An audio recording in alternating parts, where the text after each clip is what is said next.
आज हम संघ की कार्यपालिका के अंतर्गत मंत्रिपरिषद के बारे में बात करेंगे। हमने पिछले वीडियो में प्रधानमंत्री के बारे में चर्चा की थी, जिसका लिंक डिस्क्रिप्शन बॉक्स में है। मंत्रिपरिषद केंद्र सरकार में निर्णय लेने वाली सर्वोच्च संस्था है, जिसका नेतृत्व प्रधानमंत्री करते हैं। भारतीय संविधान के अनुच्छेद 74 में मंत्रिपरिषद के गठन के बारे में उल्लेख किया गया है, जबकि अनुच्छेद 75 मंत्रियों की नियुक्ति, उनके कार्यकाल, उत्तरदायित्व, शपथ, योग्यता और मंत्रियों के वेतन एवं भत्ते से संबंधित है। मंत्रिपरिषद सरकार के प्राथमिक निर्णय लेने वाले निकाय के रूप में कार्य करती है, जो सरकारी नीतियों की दिशा और प्राथमिकताओं को निर्धारित करने के लिए जिम्मेदार है। आइए अब समझते हैं मंत्रिपरिषद की संरचना को। दरअसल मंत्रिपरिषद में मंत्रियों की 4 श्रेणियां होती हैं: कैबिनेट मंत्री, राज्य मंत्री, स्वतंत्र प्रभार, राज्य मंत्री और उप मंत्री। कैबिनेट मंत्री मंत्रिपरिषद का हिस्सा होते हैं और गृह, रक्षा और वित्त जैसे प्रमुख मंत्रालयों का कार्यभार संभालते हैं। ये सीधे प्रधानमंत्री को रिपोर्ट करते हैं तथा उन्हें जो मंत्रालय दिया जाता है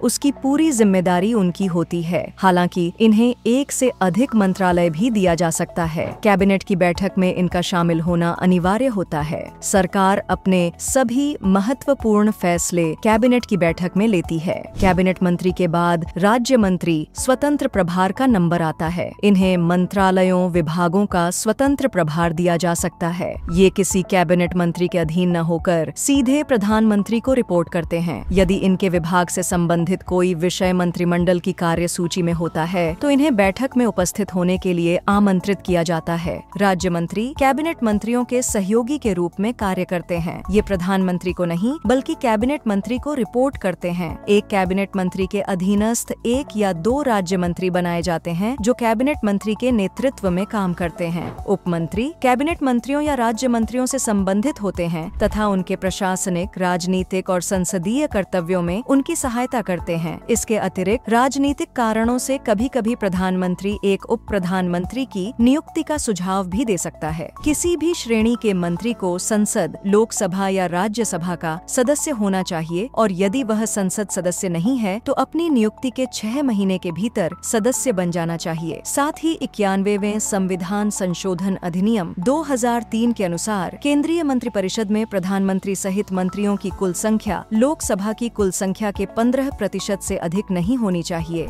आपको यह भी ध्यान देना होगा कि मंत्रिमंडल और मंत्रिपरिषद 2 अलग निकाय हैं। मंत्रिमंडल को 44वें संविधान संशोधन के माध्यम से अनुच्छेद 352 में जोड़ा गया, जबकि मंत्रिपरिषद अनुच्छेद 74 में वर्णित है। वहीं मंत्रिमंडल में केवल कैबिनेट मंत्री ही शामिल होते हैं, जबकि मंत्रिपरिषद में सभी श्रेणियों के मंत्री जैसे कैबिनेट मंत्री, राज्य मंत्री, स्वतंत्र प्रभार, राज्य मंत्री और उप मंत्री शामिल होते हैं। आपको बता दें कि अनुच्छेद 75(1) के तहत मंत्रिपरिषद के सदस्यों की नियुक्ति प्रधानमंत्री की सलाह पर राष्ट्रपति द्वारा की जाती है। ये सभी राष्ट्रपति के प्रसाद पर्यंत पद धारण करेंगे, अर्थात उन्हें राष्ट्रपति किसी भी समय हटा सकते हैं, लेकिन यह केवल प्रधानमंत्री की सलाह पर ही संभव है। एवं मंत्रिमंडल के सदस्यों को पद और गोपनीयता की शपथ राष्ट्रपति द्वारा 3री अनुसूची में दिए गए निर्धारित प्रारूप के अनुसार दिलाई जाती है तथा अनुच्छेद 75(6) के अनुसार मंत्रिमंडल के सदस्यों के वेतन और भत्ते संसद द्वारा निर्धारित किए जाते हैं और संसद समय समय इन वेतन भत्तों में बदलाव भी कर सकती है। इसके अलावा मंत्रिपरिषद की भूमिका और जिम्मेदारियों की बात करें तो मंत्रिपरिषद सर्वोच्च निर्णय लेने वाली संस्था के रूप में आर्थिक नीतियों, रक्षा, विदेशी मामलों और आंतरिक सुरक्षा सहित विभिन्न मुद्दों पर कार्यकारी निर्णय लेती है।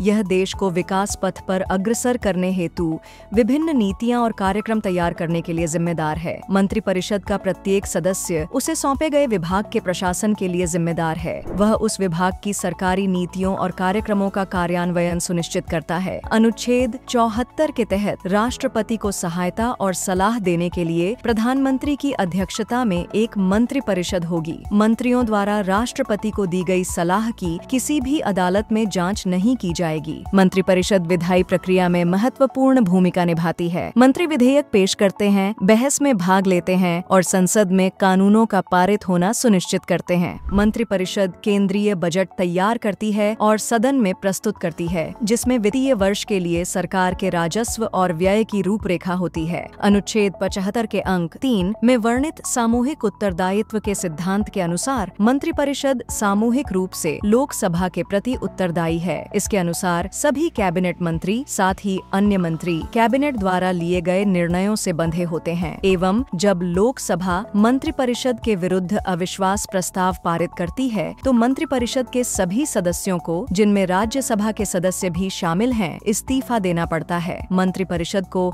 संसद के सदस्यों के प्रश्नों का उत्तर देना और अपनी नीतियों एवं विधानों को स्वीकृति के लिए प्रस्तुत करना आवश्यक है। अनुच्छेद 88 के तहत प्रत्येक मंत्री को किसी भी सदनों की किसी संयुक्त बैठक और संसद की किसी समिति जिसका वह सदस्य नामित हो की कार्यवाही में भाग लेने और बोलने का अधिकार होगा। आपको बता दें कि मंत्रिपरिषद के एक छोटे और अनौपचारिक निकाय को किचन कैबिनेट के रूप से जाना जाता है। इसमें प्रधानमंत्री और उसके कुछ प्रभावशाली सहयोगी ही शामिल होते हैं। हालांकि इसमें मंत्रिपरिषद के बाहर से प्रधानमंत्री के विश्वास पात्र व्यक्ति भी शामिल हो सकते हैं। बेहतर समझ के लिए आप यह वीडियो 2 से 3 बार देख सकते हैं।